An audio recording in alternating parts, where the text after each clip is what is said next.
Eu já chamo a Fernanda Manhota, já está conosco em tela.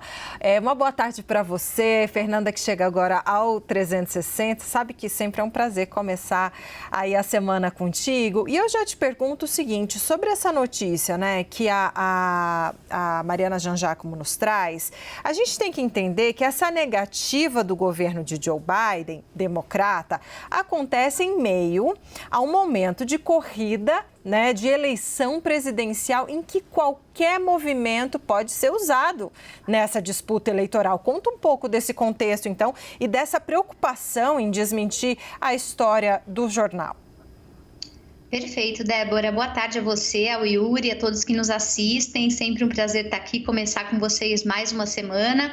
Uma semana que, para continuar, viu, Yuri, na onda dos Fernandos e Fernandas, o Fernando tem o nosso nem, a gente tem o 2 N's também, né? Os americanos negando negociações. Estamos mais ou menos na mesma toada. Mas olha, para dar um pouco de contexto, o que a Débora trouxe é muito importante, né? Primeiro porque a gente tem uma máxima em política internacional de que os países sempre tentam evitar falar sobre condições políticas de outros países. É uma máxima da diplomacia.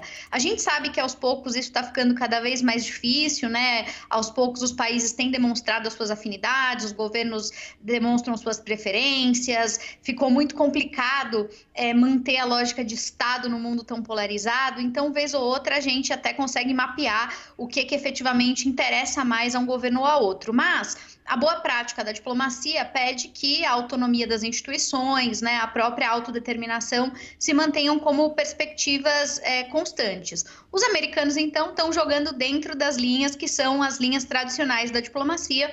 Por isso, até é de se esperar que eles neguem qualquer tipo de negociação que eventualmente possa demonstrar um interesse de transição no processo de outro país, né? Então, nada muito longe do que talvez a gente pudesse esperar. Isso significa que essas negociações jamais ocorreram? Não dá para saber nesse momento. Em outros momentos da história, negociações análogas já aconteceram, o que a gente só acaba descobrindo, né, tendo contato mais tarde. De qualquer maneira, você bem lembrou, Débora, sobre a questão eleitoral. Os Estados Unidos têm mantido em relação à Venezuela, desde as eleições, um afastamento cauteloso. Essa é a política que prevalece em relação a esse tema. Isso tem a ver com dois elementos principais que a gente precisa manter presente. Primeiro, a gente tem o fato de que os americanos estão passando por um processo eleitoral no qual a estabilidade regional e, por consequência, os efeitos que isso causa no próprio país não podem ser negligenciados.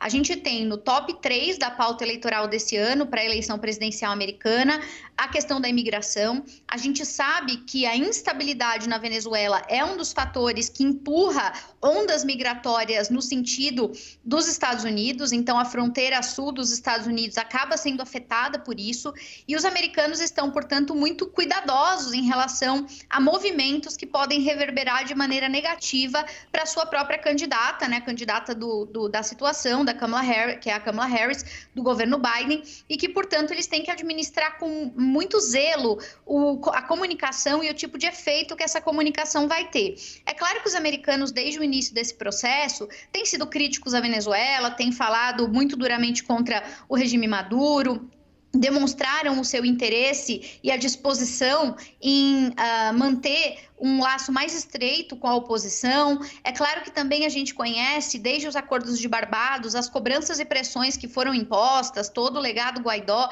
Então, os americanos não são neutros nessa posição. É claro que eles têm lado, mas eles estão tentando administrar essa tomada de ação com base na sua circunstância de curto prazo. E aí tem um segundo elemento que, para os americanos, nesse momento é muito conveniente, que é o fato de que, nesse momento sensível para eles, alguém se dispôs a ocupar, digamos, esse vácuo de poder ou esse afastamento relativo dos Estados Unidos, que tem sido o Brasil, além, claro, da aliança que se firmou em torno ali de México e da tríade que se ocupou dessas negociações nesse momento.